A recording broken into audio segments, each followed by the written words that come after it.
you guys, it's me, your world's worst YouTuber, least consistent YouTuber. I'm back with another book talk. There are so many times, all the time, that I think of books I want to share with you guys, and then I talk myself out of it, or I think they'll have already heard of it, or whatever. And this morning, I found myself giving my husband a book talk over the breakfast table. And I realized instead of giving him this speech, I should give it to you guys. So I wanted to share with you The Very, Very Far North by Dan Barel. I don't know if that's how you say it. I tried to find a video of him saying his own name, and he never does on video. To sum it up, this is the next Winnie the Pooh. It's the new Winnie the Pooh. I think a lot of people have the experience of growing up with the Winnie the Pooh cartoons and maybe even reading them as children. And then when we have kids, we're really excited to share that with them, and we start to read it to them, and we realize that our kids' eyes are glazing over and that the language is actually really difficult and that it doesn't land as well as we thought it would. But we remember these gentle, sweet lessons of these animals relating to each other and learning these life lessons. This one, I won't say better, but I feel like it's better for our kids now and where they are. So instead of the 100-Acre Wood, this takes place in the Arctic. So the main character is a polar bear, Dwayne the polar bear. And when I read up on this book, I found out that the author had originally conceived of this book mainly just being about Dwayne and a conflict he was having, but that he was kind of a Big Lebowski dude type character. He just loves ice and just wants to chill out and enjoy nature. And that is kind of what he's like in this book, but there's more complexity to it than that. But I loved that was kind of where he started. Was what if the dude was a polar bear? There's a ton of characters in this book. Almost every chapter introduces a new character. So there's an Arctic fox, a puffin, a snowshoe hare, a musk ox, and a caribou. And then there's also a couple humans. There's a pack of sled dogs. It would be great if you're also kind of doing nature study or talking about any kind of science topic, because we got to connect this to things that we've learned about the Arctic and the tundra wildlife habits and what kind of animals live there and how they adapt. And we talked about how Magic, the Arctic fox, has white hair in the winter to blend in so you could barely see her, but then in the summer she would have a darker coat, and so on and so forth. So the characters are really cute. There are pictures, not a lot, but enough that's handsome, the musk ox there. So things that I like about this book. It is a lot like Winnie the Pooh in that it is very character driven. The kids were telling my husband about it this morning, and he was like, who's the bad guy? And they were like, there is no bad guy. I was like, it's true. It's a very gentle, low stakes book.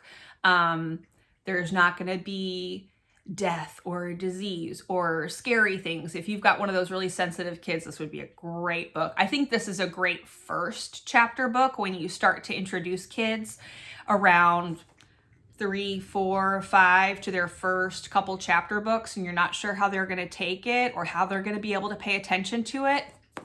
This is perfect. Each chapter is kind of like its own little story, so you don't have to have a ton of memory carry over from one to the other. There are some pictures, but not a lot, so it feels like a very grown-up book.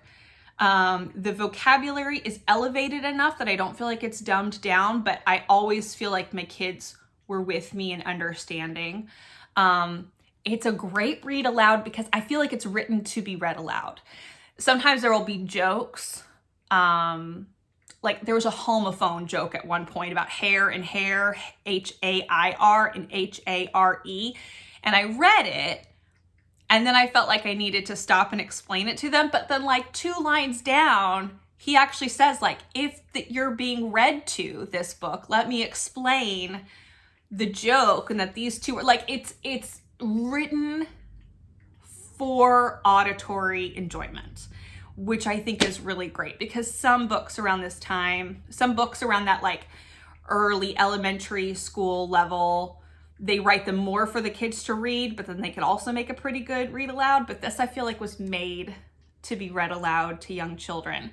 So I am reading it to my just turned 4-year-old, but also my twins that are 7 are listening in on it, and they love it just as much, if not more. They are super into it and want to talk about it all the time. And they have been acting out the characters in the book. Like, they're like super into it and invested. We read about like 1 chapter a day during lunch, and it's delightful. Another thing I wanted to share about it that I thought that has really been sticking out to me, and this is what I was like excitedly telling my husband about over breakfast, was that I feel like there is a true respect for diversity with this novel. The animals, though they're animals, I think they represent lots of different types of people in the world, different types of personalities, but also some types of neurodiversity, I feel like, are represented. There is an owl character who seems very much autistic in a lot of the ways that she communicates, and the interests that she has, and the struggles that she has, and the preferences that she has. And not to say that it's like an autistic character, and they don't say that she's autistic, but it's a lot of the things that your kids might encounter with a peer and might think, this is weird, or does this mean that they would not make a good friend, or does this mean that I don't like them, or that they don't like me? And there's another character who has kind of a Tourette's-ish tic, and another character who is very appearance driven. And you would think that that would be dealt with as a flaw, right? That needs to be changed. But in each instance, no matter what the character or what they're like, nothing is treated as if it's something wrong with the character, or that it's something that needs to be taught out of them, or that they need to be brought around to another way of acting, thinking, preferring. In every single case, these friends learn how to accept and support each other for the unique individuals that they are. And it's beautiful. It's just beautiful how it works out in very childlike language, that we see this really complex idea about not needing to change other people laid out in a way that you're like, why was that complex? It's really very simple. Just take your friends as they are. Take the people that you love as they are and let them be that, and find a way to love them for who they are, and find the thing that makes them happy and learn how to love them that way. You know, there's a lot of like learning to speak other people's love languages. It's beautiful. I think it's a great book talking about friendship of all types, and in general, how to make friends and keep friends. It's so good, you guys. I think that's everything I wanted to talk about. The Very Far North. Oh, there's a sequel, and we will probably read it, but I can't speak to it yet. But it's I think it's Beyond the Very, Very Far North. He has written other things, but I think they're all like picture books, and they're ones that I haven't seen before. So, but I'm going to be watching this guy and other things coming out from him because I'm a fan. Anyways, I hope that this ends up being a read aloud in your home very soon. Cannot recommend it enough. Hope you guys have a great, I can't even say goodbye without stumbling over my words. I love you guys. Bye.